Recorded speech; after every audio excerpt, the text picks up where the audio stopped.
back to another Simpsons Treehouse a horror review. This one is for the what am I talking about? This is what I get when I have a notification pop up on the screen and I try to read it and talk at the same time. I start reading it without meaning to. 21. This is the 21st one, not the 17th. Oh god, and it was in the 22nd season. So this one, it opens up with what is now a very dated scene because Professor Frink is like showing off TiVo. We all remember TiVo, right? With the little boop, boop, boop, boop sound effects and stuff when you like fast forward and stuff. Like the start of the DVR craze. Yeah, and like the whole thing gets spoiled by him, like fast forwarding to the end. But anyway, it ends up like turning into a spoof on The Office with like Halloween creatures. It was cute, but anyway. So the actual segments in this, let's see here. The first one is called War and Pieces, and this one is basically like Jumanji, which is freaking amazing, and I love it. So essentially, Marge decides that Bart is playing too many violent video games and she doesn't like it. So here's a stack of all of these board games. Why don't you play some of those instead? Lame. But he digs through them, decides most of them suck, but then he like finds one that has like a demonic name and decides that's the one they need to play because, of course, it's Bart. And I'm half expecting a Ouija board to be what he pulls out. But no, it's freaking Jumanji. And like on the first roll, things start happening, the board games come to life, they take over the town. So instead of it being like a safari and animals, it's the board games coming to life and wreaking havoc on the city of Springfield in this. Which, I mean, is a nice touch. And the only way to make it stop is to complete the game. Just like Jumanji. Oh god, but they end up having to I think Bart decides he's going to complete a game of Mousetrap, essentially. Because there's, like, all different ones, but he's like, nobody's ever finished this game because it's too lame, and it never works right. But it's the one that he makes work, that completes it, essentially. But next thing we know, Bart and Milhouse are playing Hangman, and it's, like, real-life Hangman. Yup, and Milhouse gets it wrong, so they die. And that's that, but still, it's a nice spin on the whole Jumanji thing. It's just Halloween-y enough to, I guess it works for a Treehouse of Horror. Like, I'll count it, barely, but I'll take it. So the second one is called Master and Cadaver, and it's a parody on Dead Calm. So Homer and Marge are now on a cruise, celebrating their anniversary, which, who knew they had money to take a cruise, but alright, don't question it. And they're about to have a good old time on this cruise, and then this guy is, like, shipwrecked, and they save him. And he claims how everyone on the ship that he just came from died, and they were trying to poison him, this, that, and the other, and they think, oh, this is terrible. How terrible for you. Just, yeah, you can stay with us, it's fine. Until all of a sudden, Homer gets the idea in his head that, wait, what if he's the one that killed all of them, and he tries to kill us next? Don't trust him. I don't like him.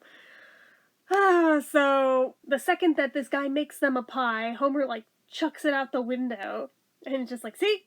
Poison. And they look out the window, and Marge is like, why would you do that? He made that nice pie for us. And they look at it, and oh, there's like a dead whale. So they assume it is, of course, because the whale ate the pie and got poisoned. It has nothing to do with all of the oil leaking out of their boat. No, not at all. It's totally the pie.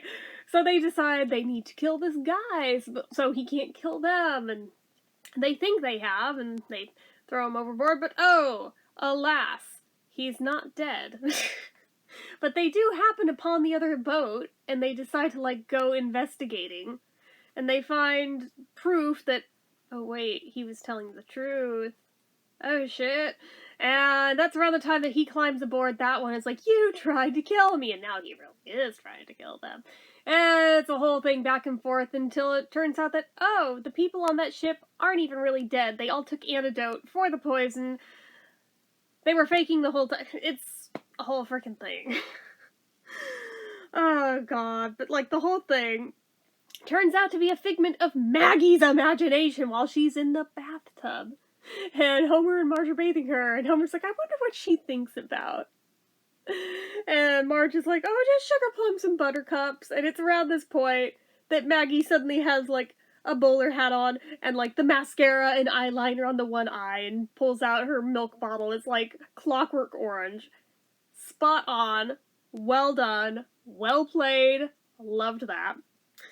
And then the one where they kind of lost me, but then again, I'm biased, so that may not be so much a them thing as it's a me thing on this one. But Tweenlight, which I'm sure I don't need to tell you is parody of Twilight.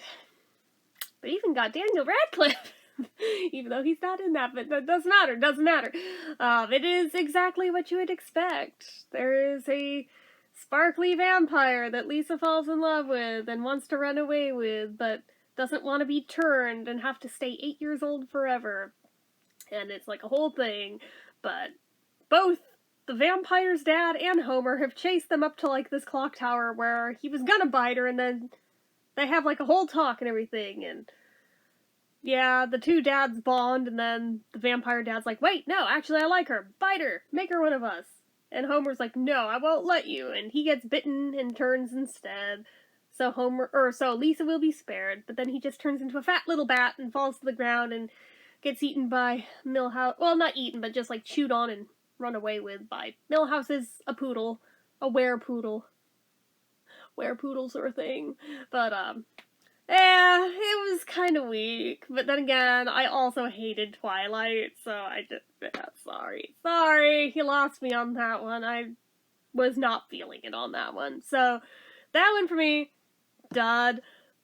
First one, I mean, it kind of is okay. Middle one, also kind of okay, but yeah, I would say this one, not one of their best offerings, not the worst, but not the best. I would just give it a middle of the road, 3 out of 5, like, it's okay. Like, it's better than watching nothing, but, like, at the same time, I wouldn't call it one of, like, their better ones. So, if you didn't see this one, unless you're, like, a diehard Twilight fan, I would say this one's very skippable. You're not missing out on shit. So, anyway, that's it for this one, guys. So, as usual, you know what to do. If you like this video, go ahead and give it a like. If you're not already and you'd like to be, click subscribe, hit that notification bell icon so you never miss an upload, leave comments down below. Make sure you're following my social media accounts, my Facebook fan page, my Twitter, my Instagram, my eBay, my Reddits, everything and more, it's all down below. And if you like what I do here on this channel and you'd like to help support it, the donation link, as always, is down in the description. Anyway, guys, until next time, see ya.